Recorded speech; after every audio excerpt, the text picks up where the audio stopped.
ओम नमः शिवाय। ओम नमः शिवाय। ओम नमः शिवाय। आज जो मैं देख के सिर्फ मैं ही दंग नहीं हूं, आप भी दंग हो जाओगे, क्योंकि हमारे साथ जो महाराज जुड़े हुए हैं, मतलब इनकी भक्ति मैं खुद करना चाहूंगा।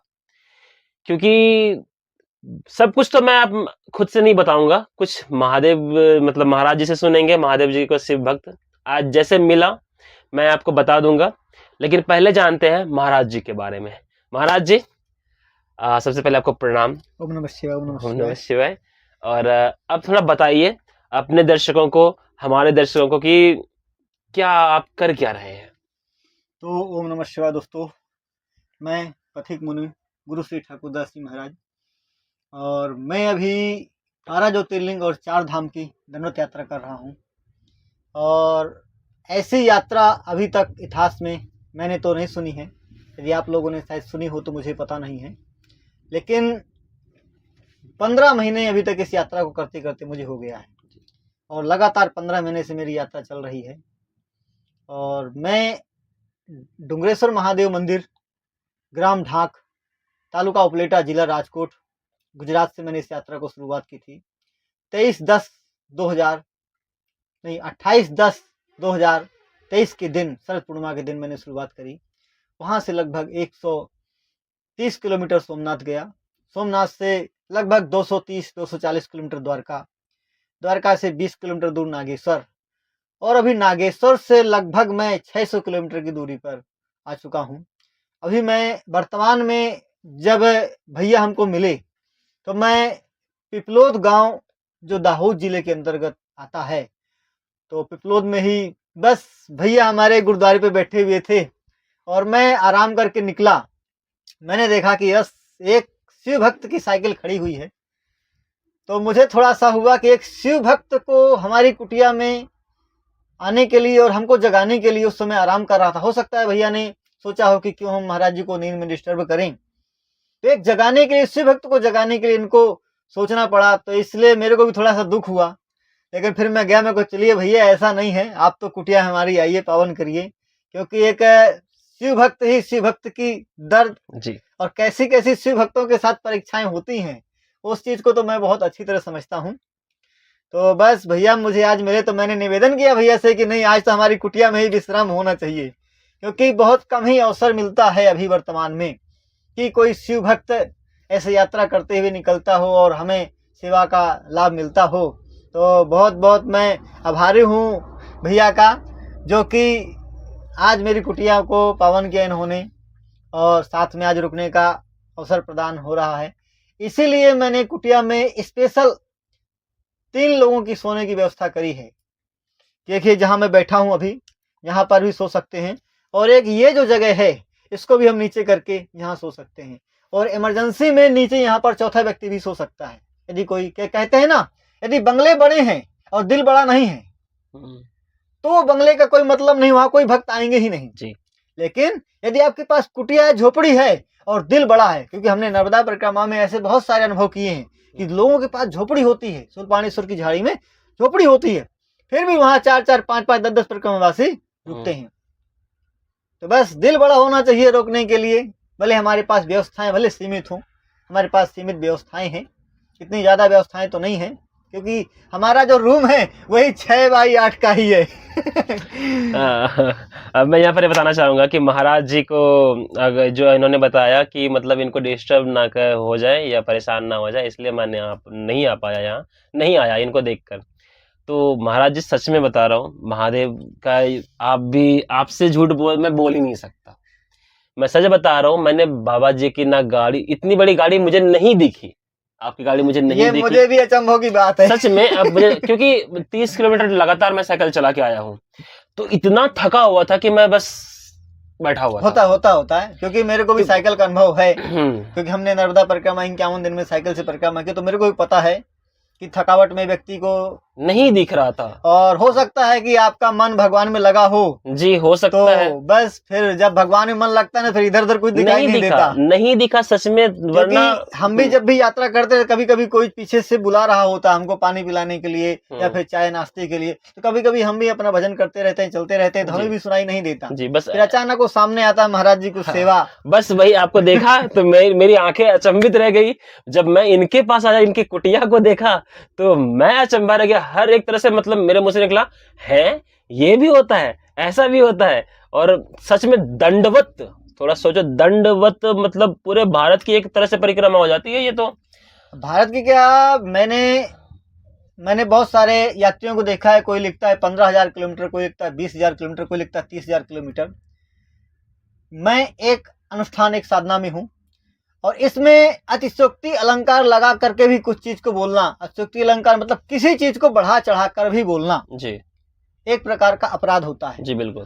तो मैंने गूगल मैप में सोमनाथ से नागेश्वर कितना है, द्वारका कितना है, नागेश्वर कितना है, नागेश्वर से उज्जैन कितना है, उज्जैन से ओमकारेश्वर कितना है, गूगल मैप में मैंने पूरा मैपिंग करके, बाई कार रूट जो है, पैदल का नहीं, कार का रूट जो है उसको मैपिंग करके, और मैंने बकायदे लिया तो 9,700 किलोमीटर के आसपास कुछ आ रहा था।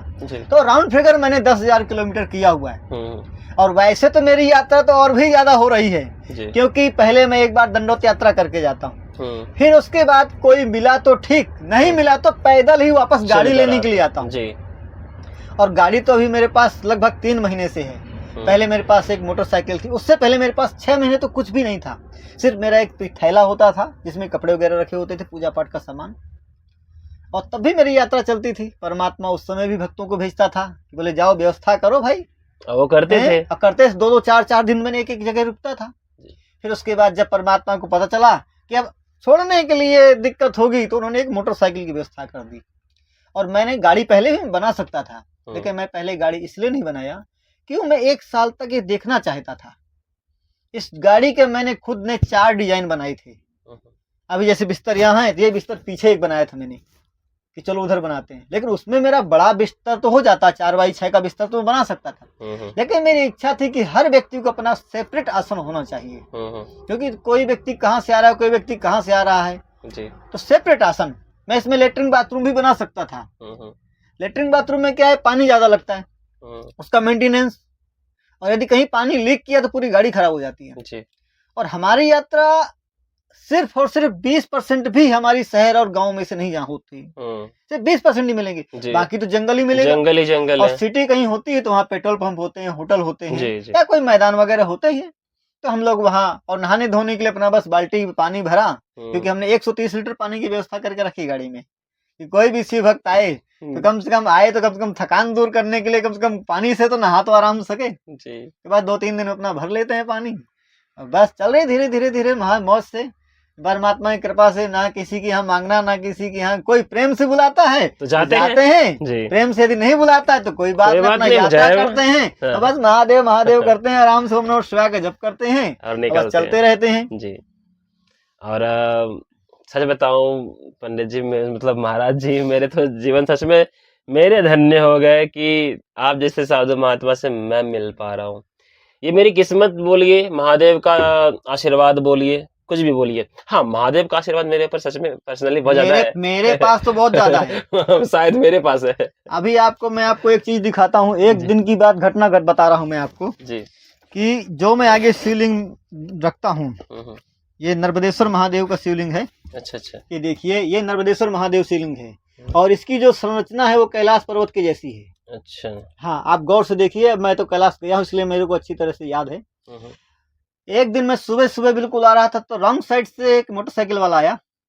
मेरे को उसकी लाइट इतनी डिम थी कि मेरे को भी नहीं दिखा और उसको भी नहीं दिखा। अचानक आया तो महादेव को मैंने ऐसे रखा, अब महादेव के ऊपर टायर इसमें गया और ये उछल करके बीच रोड में, और उधर से आया ट्रक, महादेव हमारे ट्रक के नीचे आया। देखिए पूरा का पूरा मैंने ये बना के रखा था ऐसा, तो यहाँ का पूरा निकल गया। अच्छा। महादेव भी खंडित नहीं हुए, और ये इसका जो लोहा लगा हुआ था, जो एमसी लगी हुई थी, वो निकल गई।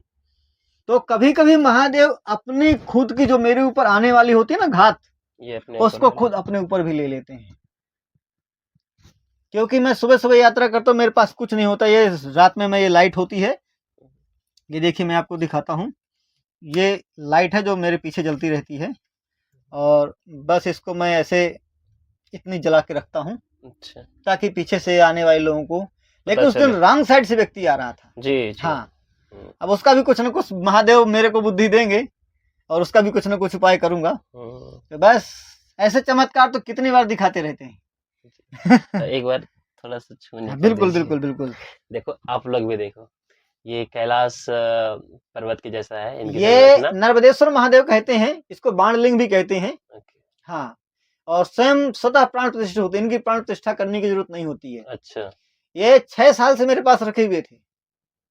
लेकिन महादेव की कृपा अभी हुई, 1.5 साल पहले। बोले नहीं अब तुम हमारे साथ ही चलोगे, अब कहीं भी चलोगे तो।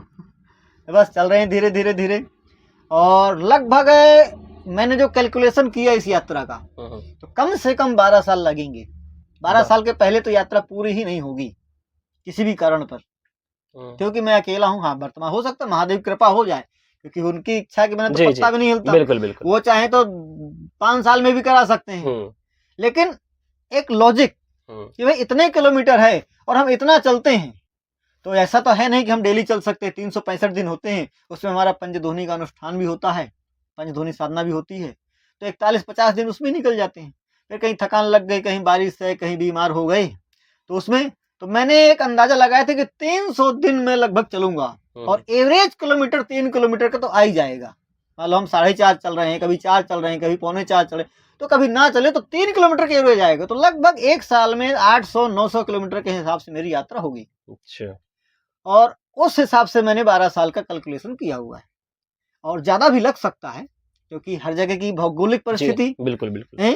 अलग-अलग होती है। हुँ, अब मैं अभी उत्तर भारत में जाऊँगा, बिहार और यूपी वाले जो मित्र हैं, वो अच्छी तरह जानते हैं कि वहाँ कोहरा कितना अच्छा पड़ता है। आइए ना सर हम बिहार में कोहरा कितना अच्छा पड़ता है। जी, दिन में कभी-कभी तो 1-1 हफ्ते तक तो दिखाई नहीं देता दिखाई कुछ। तक नहीं देता। हैं? बिल्कुल, बिल्कुल। व्यक्ति 50 मीटर दूर तक भी नहीं देख पाता जी, है। नहीं दिखता। सही बात है जी, ना? बिल्कुल सही बात है। तो वहाँ की अलग परिस्थिति है हुँ, और रामेश्वरम साइड जाएँगे, वहाँ बारिश बहुत ज़्यादा होती है। बहुत ज़्यादा हैं? बारिश होती है। जब उत्तराखंड में हम जाएँगे, हाँ, तब वहाँ ठंड और वहाँ तो नाले बहुत हैं। हाँ। उन बिल्कुल बर्फीले नालों से हमको जाना पड़ेगा। कैसे-कैसे मैं खुद सोच करके कैसे जाऊँगा, लेकिन बस वहाँ जाएँगे तो कुछ न कुछ कुछ परमात्मा होगा, करेंगे। होगा, हैं? बिल्कुल होगा सर।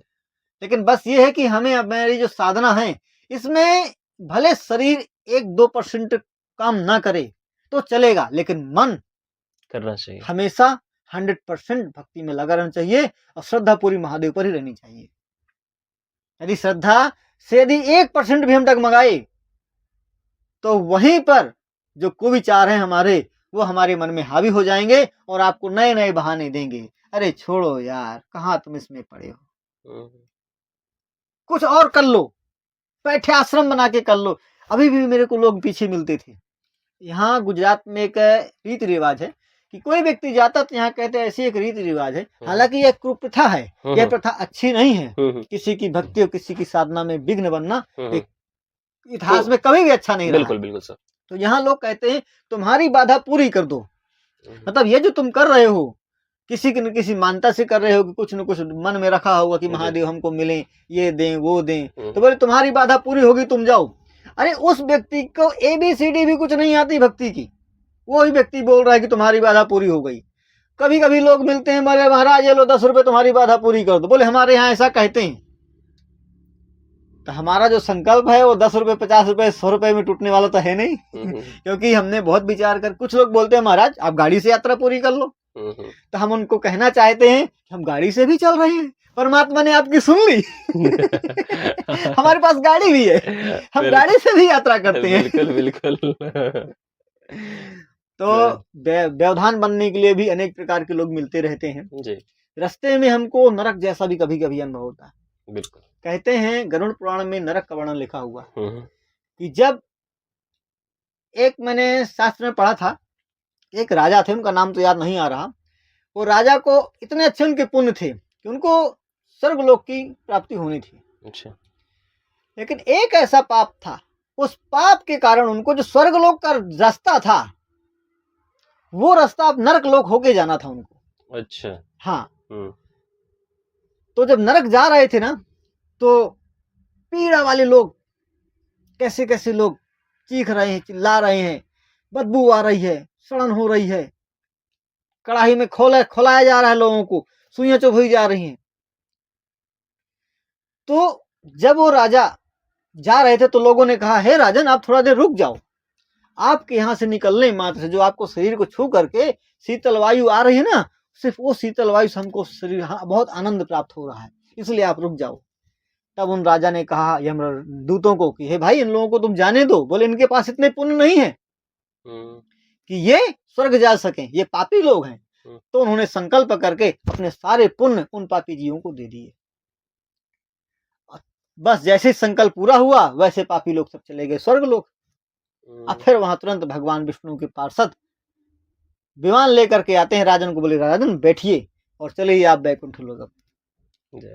तो कहते हैं ना, कभी कभी हमको पुण्य भी अपने दान करने पड़ते हैं। तो ये कहानी मैंने इसलिए बताई आपको, क्योंकि मैं जब रास्ते में चलता हूँ, तो आप भी चलते हैं, आपको भी पता होगा, बिल्कुल। कभी कभी कोई गाय रास्ते में मरी हुई मिल जाती है, जी हाँ। कभी कोई सुअर मिल जाता है, जी। कभी कुत्ते मिल जाते हैं, कोई ना कोई जानवर रास्ते के बिल्कुल बगल में मिलता है। बिल्कुल मिलता है। चलिए, आप साइकिल से थोड़ा स्पीड से नाक बंद करके जा सकते हैं। जी हाँ। पैदल वाला है वो दौड़ के जा सकता है, नाक बंद कर सकता है। हम तो दंडवत कर रहे हैं, हम तो एक हाथ से नाक भी बंद नहीं कर सकते। क्यों? क्योंकि एक हाथ हमारे महादेव को होता है, फिर हाथ से उठना पड़ता है हमको। अब वो कीड़े भी घूम रहे हैं, बदबू भी आ रही है। तो ऐसा कितनी बार मेरे को अनुभव हुआ। लेकिन कहते हैं ना, गीता में स्पष्ट रूप से कहा गया, निर्माण मोहा जित संग दोषा अध्यात्म नित्या विरमत्य कामा अद्वैंदर विमुक्ता सुख दुख संगेर गच्छन्त पूर्णा पद्मम दयंत। गीता में भगवान कहते हैं कि जो मान मोहन से रहित हो गया हो, सुख और दुख से। हम फूल की खुशबू तो सूंघना चाहते हैं, लेकिन जब बदबू आती तब भागना चाहते हैं। तो जो व्यक्ति बदबू में भाग रहा है वो कभी मुक्त नहीं हो सकता, उसको भी साक्षी भाव से हमको देखना पड़ेगा। तो बस हम भी देखते हैं साक्षी भाव से। कभी कभी तो लगता है उल्टी हो जाएगी, क्योंकि अभी हम इतने बड़े साधक नहीं हैं। अभी तो हमने साधना के जीवन में छोटे बच्चे हैं, अभी तो हमने चलना शुरू किया है, अभी तो पहला कदम भी नहीं बढ़ाया हमने। तो कभी कभी ऐसा नरक जैसा जीवन भी हमको देखना पड़ता है। लेकिन बस ऊपर वाली कृपा है, आ गए किसी न किसी तरह, बिल्कुल धक्का मार के भगवान देखो ले जा रहे हैं। लगभग अभी 1000 किलोमीटर में थोड़ा ही किलोमीटर बचे होंगे, कम 1000 किलोमीटर के लगभग यात्रा पूरी होने वाली है। दंडवत। और आगे भी चल रही है यात्रा, और जैसे जैसे भी यात्रा चलती रहेगी वैसे वैसे लोगों को अपडेट भी मिलता रहेगा, मेरी यात्रा कहाँ पहुंची, कहाँ नहीं पहुंची। मैं अपने कभी कभी इंस्टाग्राम चैनल और यूट्यूब चैनल में कभी कभी अपडेट करता हूँ। वैसे मेरे को इतना टाइम नहीं मिलता है अपडेट करने का जी, कभी कभी कर देता हूँ।